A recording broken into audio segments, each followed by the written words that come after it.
Alright guys, this video is going to be a two-parter due to the complexity of the topic, so come cover and remove violent graffiti and golf with me as we talk about the Armagh Dirty Protest. In 1980 to 1981, the No-Wash Protest occurred in Armagh Prison in Northern Ireland during the Troubles, and coincided with the No-Wash Protest orchestrated by male prisoners at Maze and Long Kesh Prison.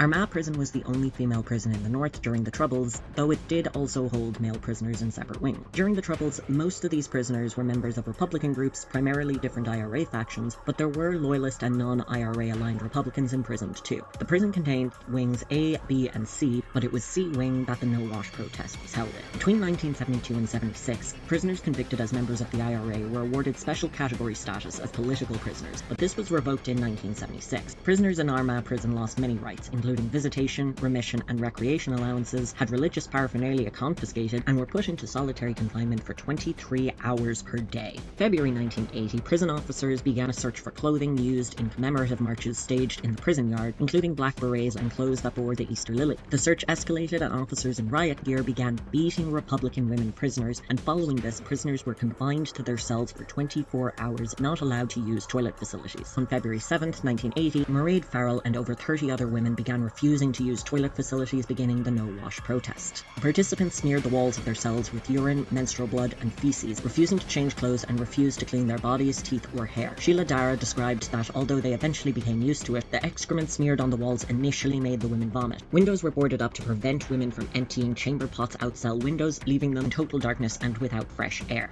The fact that women were using menstrual blood led Tim Coogan to describe the smell as worse than Maze and Long Kesh, due to it creating a more nauseating experience. Every 3 months, the women were moved to clean cells by officers in masks, gloves, and sanitary equipment, and female officers were allegedly both bewildered by the situation and angered, as male officers simply would not want to even enter the protesters' cells. All this to say, women under oppression have always and will always be resourceful, whether we want to deal with it or not.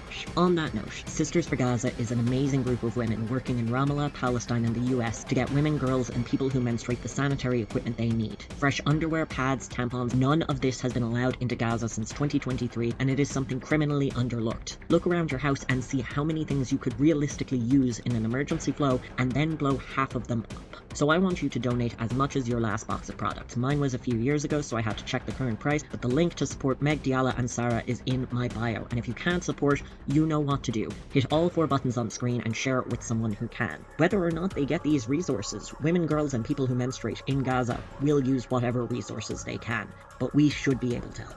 I'm Elliot, the Alt-Irish historian, and I'll see you tomorrow in part 2.